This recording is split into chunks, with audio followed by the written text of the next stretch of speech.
It was the Crown Prince himself. Even having it all explained like this, it feels like nothing short of a miracle. I can only guess that fate had a hand in it. That's right. I remember, I heard a voice. Guide him, it said. A voice? Whose? If you can't remember anything from before our journey, then we probably met after you'd only just... happened, right? I shouldn't have known you then. But for some reason, I was convinced that we'd always been together. I thought we both received the order to save the prince, too. Ever since the moment I heard that weird voice guiding me. A voice? Lady Gruaday mentioned a revelation. Hold on, are we still being mystic and metaphorical, or was there an actual guide involved? I know someone was guiding me. I just don't know who. So a disembodied voice. Hang on. Come to think of it, that sounds a bit familiar for me too. Hey, who do you think the voice belongs to? Any idea? I have a faint idea, but I'm not entirely sure. Come to think of it, this place, the light coming in, they seem familiar. I might say the same. When I first acquired this power, I had a vision of someone not unlike these grounds. Does this mean that we've been guided as well? Perhaps someone has been at your side unseen, watching over the course of your journey. I imagine all this comes as a great shock for you as well. But here you are, back in your rightful place. You have come to the end of your arduous journey and found new life. It is a life well won, grasped with your own two hands. Chiefess Gruaday, we want to know everything. What is the truth behind your tribe, the Elder? We Mustari are also said to have inherited truths of the world before us. Histories hushed by sanctism.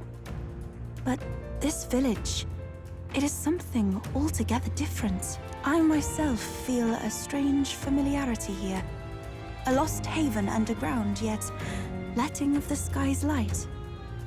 Please, tell us, what is the Elder Tribe? To know what we are, you must first know our history.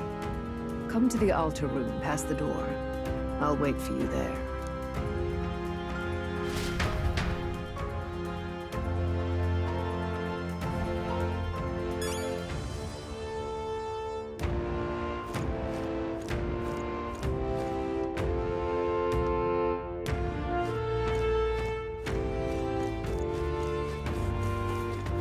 All very nice.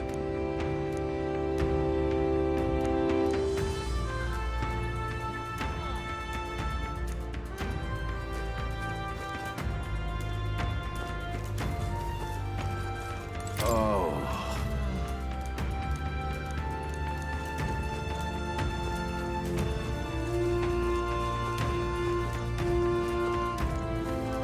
Come off it.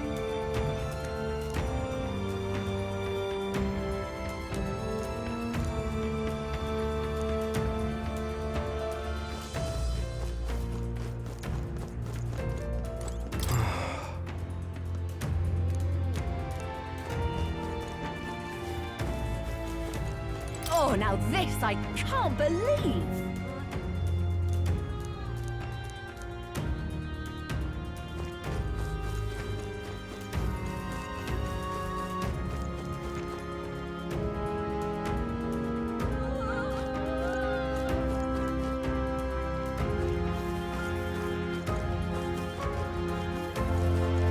Oh, wow!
Wow. What?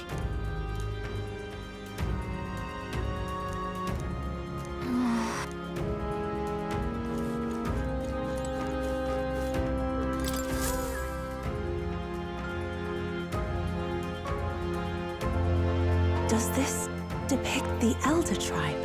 Elda comes from an ancient word, meaning only the Old Ones. It was an alias given by our ancestors to outsiders who visited the village in the distant past. As for our original name, you know it well by now. We were humans. The human tribe. So Luis's words. There is no human tribe. Tribes, as we know them today, did not exist then. We were all one people. Humankind. A world united. But wait. The ruins on Virga Island. There's nothing left of the civilization today. Was it destroyed? Why? How? A war. One that all but destroyed the world past. But its destruction was born of the discovery of Magla. Or as you call it today, magic. Do you wonder what they battled over? Without the divided tribes, what could they have disagreed on? They were racked by division. Over the abstract, undefinable idea of rightness. They tried to destroy something invisible, and destroyed only themselves. And any idea of absolute rightness is born of fear. That fear flooded the world, and gave way to war. And their age of prosperity came to be called the world before. The people we now call tribes were either born of artificial division for the sake of the war effort, or natural adaptation to survive the hellscape after.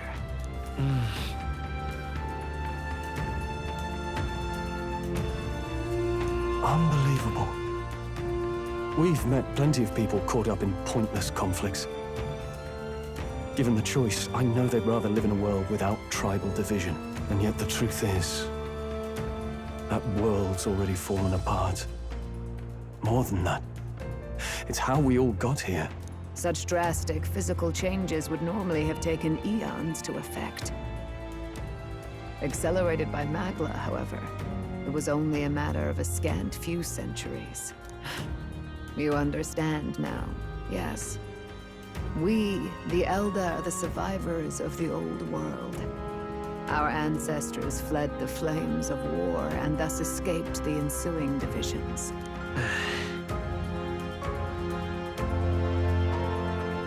It beggars belief. Tis nothing short of astounding. But then, why do we know these monsters as humans? By the war's end, both sides were consumed by fear. Their magical assaults escalated with each retaliation, until it was beyond all control. Our world became a hell. Rampant Magla distorts the body and mind. By now, I'm sure you know that better than you ever wished to. Humans are what remains of that branch of humankind that succumbed to melancholia. Broken, horrifying testaments to their own mistakes in the war of magic. Some persist, breed, and multiply as any beast does. Others live centuries of agony before their lives burn out. Even we do not know the full scope of their nature. Regardless, when the 8 tribes settled in this land, our claim to the human legacy was forgotten. To the people, the name only meant slavering, insane monsters. Therefore, we took on an alias instead. The same one by which we are known today. The Elda. So, the old world couldn't control its magic, and... Wait. How does the Sanctus Church fit in? All this revisionist history to spread their magic igniters. Indeed, what are magic igniters to you? Tools for the Church to shackle the people, perhaps? Or weapons that hide magic's true potential? Am I close to the mark? In truth, it's the opposite. Igniters are tools made to limit magic. Restraints made in self-discipline, meant to avert a repeat of history's destructive mistakes. The Sanctus Church of today is muddied by greed, but its faith was born of good intentions. They once urged self-control, and thus control of one's personal magic. At times, they preached we must close our eyes to the truth when it would only lead us to ruin. By this benign tenet, history was obscured, and the Elder denounced. I had no idea. There's a grim irony in that. His Majesty only hid his son's ancestry to protect him. Yet in the end, that meant Forden could attack the village under any pretext he liked, his motives concealed. With all that said, you have now reclaimed your true form. The friends that stand with you are of different tribes and ideologies, but of one mind. As you are now, you may walk the path of the rightful king. The path of a modern world, where the tribes walk as individuals, yet with mutual respect and cooperation. The sovereign's power, thou king to be, entrusted with the will of the people.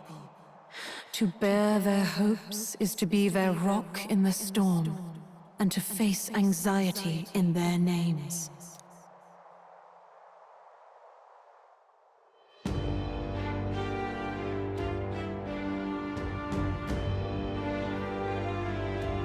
Yet, anxiety itself is not something to blindly reject or desperately cast away.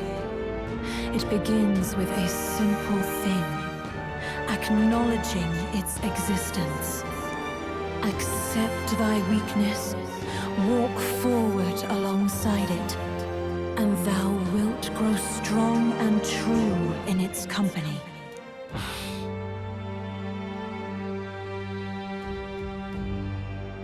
And besides,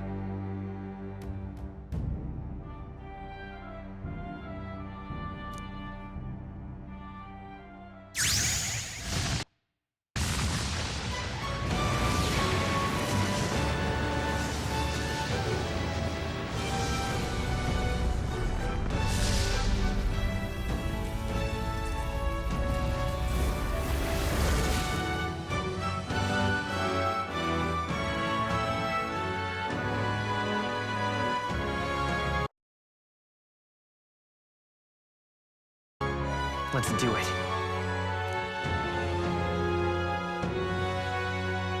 Let's fight. That's it. I've made up my mind. I'm with you to the end, no matter what. Where's this coming from? Before we got there, this guiding voice thing told me my duties were over.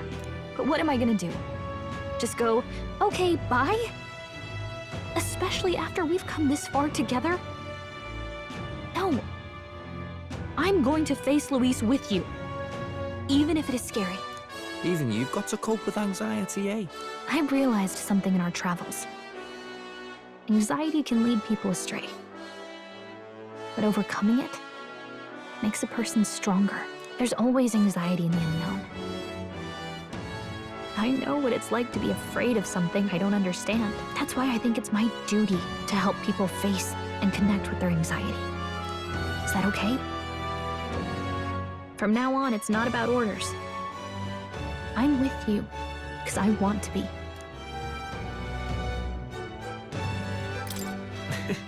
I'll be counting on you as always. Same here. Stick close to me, okay?